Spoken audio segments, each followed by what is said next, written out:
Hello student, welcome to my YouTube channel Rohit academy. Student, आज हम इस वीडियो में आप लोगों को बताएंगे क्लास 9th का आप लोगों का विषय है सामाजिक विज्ञान, यानी कि सब्जेक्ट आप लोगों का है सामाजिक सोशल साइंस है और वार्षिक परीक्षा 2024 का ये बिल्कुल वायरल पेपर है। अगर आप लोगों के स्कूल में इसका पेपर नहीं हुआ है वार्षिक परीक्षा सामाजिक विज्ञान का पेपर, तो इस वीडियो का जरूर देखेगा और 70 में 70 नंबर आप लोगों को कंप्लीट कराएंगे। और आप लोगों का पेपर का कोड है A50,000 है और ये बिल्कुल वायरल पेपर है। आप लोगों को संपूर्ण तरीके से बताएंगे और समझाएंगे, वीडियो के अंत तक बने रहिएगा। और यहाँ से देखिए खंड आ यहाँ से हमारा स्टार्ट होता है, इसमें से बहुविकल्पीय प्रश्न दिया गया है, यानी कि मल्टीपल चॉइस क्वेश्चन दिए गए हैं।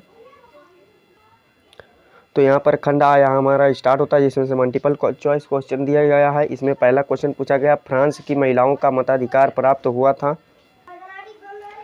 इसमें पूछा गया फ्रांस की महिलाओं का मताधिकार कब प्राप्त किया गया था, तो जो इसका राइट आंसर हो जाएगा 1945 ईस्वी में, यानी कि सी वाला हमारा ऑप्शन राइट हो जाएगा।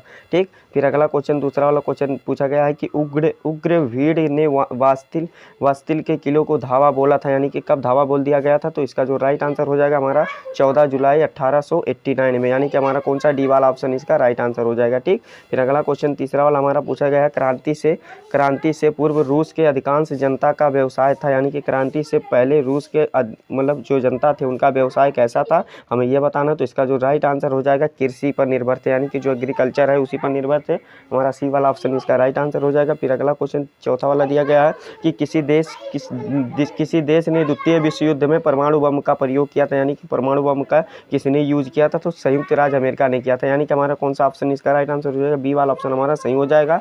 फिर अगला क्वेश्चन देख लेते हैं। अगला क्वेश्चन हमारा पांचवा दिया गया है कि सेरेनगेटी राष्ट्रीय पार्क कहाँ है, यानी कि ये पार्क कहाँ पर स्थित है, हमें ये बताना है। तो इसका जो राइट आंसर हो जाएगा पांचवें का हमारा सही आंसर तंजानिया में स्थित है, यानी कि हमारा बी वाला ऑप्शन इसका सही हो जाएगा। फिर सिक्स वाला क्वेश्चन दिया गया, विश्व इतिहास में दर्ज सबसे बुरा अकाल किस देश में पड़ा था, तो ये किस देश में पड़ा था, चीन में पड़ा था। यहाँ पर पड़ा था, चीन में पड़ा था। इसका जो राइट आंसर हो जाएगा ए वाला हमारा ऑप्शन सही हो जाएगा।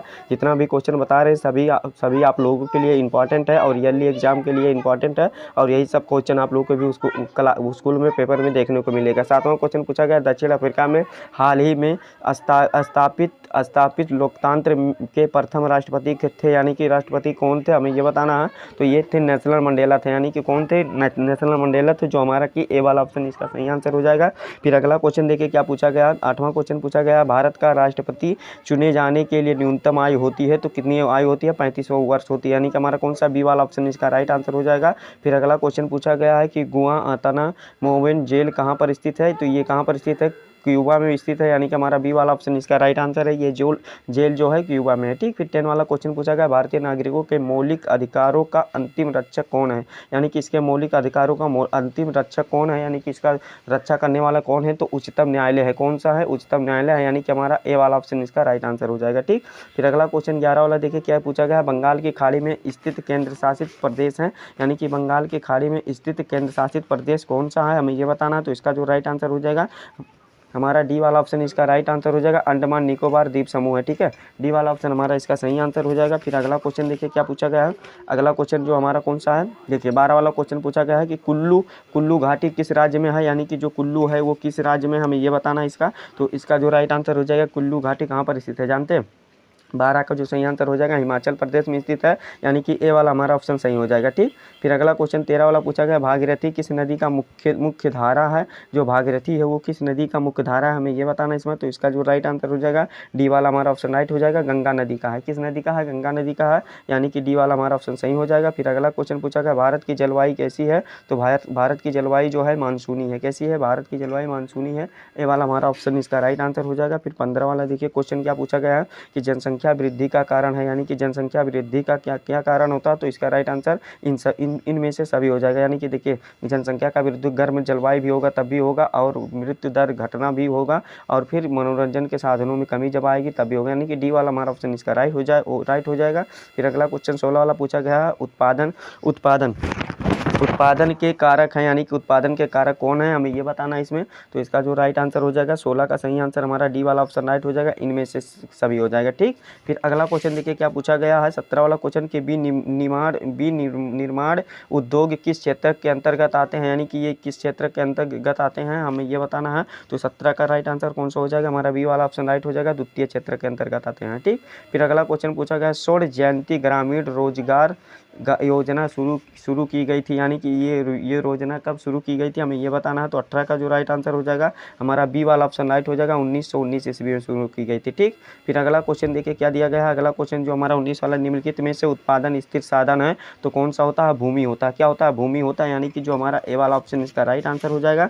फिर अगला क्वेश्चन देखिए क्या पूछा गया है। डी वाला क्वेश्चन पूछा गया है कि मतलब सॉरी डी वाला नहीं, यहाँ पर 20 वाला क्वेश्चन पूछा गया, निम्नलिखित में से कौन सा प्राथमिक गतिविधि नहीं है? तो जो बैंकिंग होता है यही प्राथमिक गतिविधि नहीं होता है, ये तृतीय में आता है। किस में आता है? तृतीय क्षेत्र में आता है, यानी कि डी वाला हमारा ऑप्शन इसका राइट आंसर हो जाएगा। तो यहाँ पर आप लोग का 20 में 20 नंबर करा दिए कंप्लीट। और फिर देखिए खंड बा यहाँ से हमारा स्टार्ट होता है, जिसमें से वर्णनात्मक प्रश्न दिए गए हैं और उत्तर हमें कितना 80 शब्दों में देना होगा, जो कि 4 नंबर का क्वेश्चन। देखो पहला क्वेश्चन पूछा गया, फ्रांस के इतिहास में 14 जुलाई से क्या महत्व है? हमें ये बताइए फ्रांस के इतिहास में 14 जुलाई से क्या महत्व है ये बताना। अथवा करके बीच में दिया गया है कि बंजरों के रहन सहन के ढंग का वर्णन कीजिए। तो आप लोगों को देखिए जितना क्वेश्चन बता रहे हैं सभी को अच्छे तरीके से आप लोग तैयार कर लीजिएगा और कॉपी में नोट कर लीजिएगा या क्वेश्चन को स्क्रीनशॉट मार लीजिएगा। दूसरा क्वेश्चन दिया गया है, प्रत्यक्ष लोकतंत्र किसे कहते हैं ये बताइए। और आप लोग का कितना 4 नंबर का क्वेश्चन दिया गया, इसमें से अथवा करके भी पूछा गया है कि हम गणतंत्र दिवस क्यों मनाते हैं। तो किसी एक क्वेश्चन का जितना भी क्वेश्चन बता रहे हैं सभी आप लोगों के भी एग्जाम में इसी में से आप लोगों का क्वेश्चन आएंगे। ठीक है, फिर अगला क्वेश्चन तीसरा दिएगा, मौसम और जलवायु में अंतर स्पष्ट कीजिए।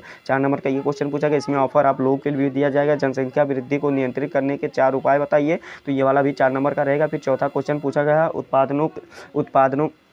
उत्पादन के कारकों का वर्णन कीजिए ये बताइए। अथवा करके इसमें भी दिया गया है। और अथवा करके अगर ऊपर आप लोग को ऊपर वाला नहीं आ रहा है तो नीचे वाला भी कर सकते हैं कि मानव पूंजी निर्माण से क्या आशय है, इसमें भारत की कैसी सहायता की है, तो ये बताइए। तो ये वाला भी अच्छे तरीके से तैयार कर लीजिएगा। वर्णनात्मक प्रश्न दूसरा दिया गया है इसमें कि उत्तर लगभग 150 शब्दों में देना है। 6 नंबर का क्वेश्चन दिया गया है इसमें कि पांचवा दिया गया, रूसी क्रांति का रूसी समाज पर क्या प्रभाव पड़ा ये बताइए। अगर आपको ये वाला नहीं आ रहा तो अथवा करके भी इसमें दिया जाएगा कि जर्मनी में नात्सीवाद के लोकप्रियता के प्रमुख कारण बताइए। तो ये वाला भी आप लोग कर सकते हैं। फिर अगला क्वेश्चन 6 वाला क्या दिया गया है कि लोकतंत्र के मुख्य दोषों का वर्णन कीजिए, यानी कि जो लोकतंत्र है उनके मुख्य दोषों का वर्णन करना है। 6 नंबर का क्वेश्चन है, इसमें अथवा करके भी दिया गया है कि भारत में स्वतंत्र और निष्पक्ष चुनाव कराने के लिए क्या कदम उठाए गए हैं यह बताइए। तो ये वाला भी अच्छे तरीके से जितना क्वेश्चन बता रहे हैं सभी को आप लोग को रेडी करके ही जाना है। फिर अगला क्वेश्चन देखिए क्या पूछा गया है कि जनसंख्या वृद्धि से उत्पन्न होने वाली समस्याओं का व्याख्या कीजिए। 6 नंबर का क्वेश्चन पूछा गया, इसमें अथवा करके भी दिया गया कि किसी देश की अर्थव्यवस्था के लिए नदियां महत्वपूर्ण है, क्यों महत्वपूर्ण है ये बताइए। 6 नंबर का ये वाला भी क्वेश्चन, तो इसको वाला भी आप लोग अच्छे तरीके से तैयार कर लीजिएगा।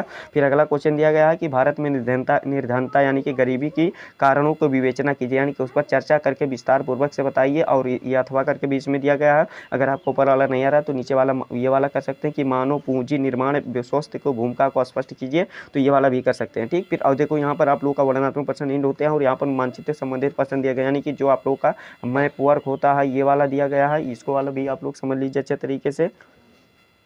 तो यहाँ पर देखिए दिया गया है का वाला क्वेश्चन दिया गया है कि निम्नलिखित स्थानों को दिए गए विश्व रेखा के मानचित्र पर आप लोगों को डार्क गोले के मतलब डार्क जो सर्कल होता है उस चिन्ह द्वारा प्रदर्शित करना है। देखो फ्रांस को दिखाना है, एक नंबर का सभी क्वेश्चन है। लिथुआनिया को दिखाना है और पोलैंड को, और इसको दिखाना है चेकोस्लोवाकिया को दिखाना है और पोलैंड को दिखाना है, जापान को दिखाना है। 5 देशों को आप लोग दर्शा दीजिएगा, 5 नंबर हो जाएगा। और ये वाला देखिए ये वाला भी दर्शा दीजिए, गोदावरी नदी को इस चिन्ह द्वारा दर्शाना है, पूर्वतीय तट को इस चिन्ह द्वारा। और जो संभर झील होता है यानी कि जो राजस्थान का होता है संभर झील जो कि जयपुर में है, तो इसको वाला भी दर्शा दिए। चेन्नई नगर को आप लोग त्रिभुज के आकार को दिखाना है और जो इसका मतलब ये वाला इसको चंद्रप्रभा को दिखाना है इस चिन्ह द्वारा। तो इसको वाला भी अच्छे तरीके से तैयार कर लीजिएगा। 5-10 नंबर में वाला भी कंप्लीट हो जाएगा। और ये जितना भी क्वेश्चन बता रहे हैं सभी आप लोगों के लिए इंपॉर्टेंट है, इसको अच्छे तरीके से आप लोग तैयार करके ही पेपर देने जाइएगा। ठीक, और ये आप लोग को संपूर्ण तरीके से बता दिया समझा दिए। हमारा वीडियो ये आप लोग को कैसा लगा कमेंट करके जरूर बताइएगा। अगर आप हमारे चैनल पर नए हैं तो चैनल को सब्सक्राइब कर दीजिएगा, बेल आइकन को भी दबा दीजिएगा। और इस वीडियो को क्लास 9 के जितने भी स्टूडेंट हैं उनके पास अधिक से अधिक जरूर शेयर करके पहुंचा दीजिएगा। ठीक, चलिए आप लोगों से मिलते हैं नेक्स्ट वीडियो में नेक्स्ट टॉपिक के साथ। तब तक के लिए जय हिंद, जय भारत, वंदे मातरम।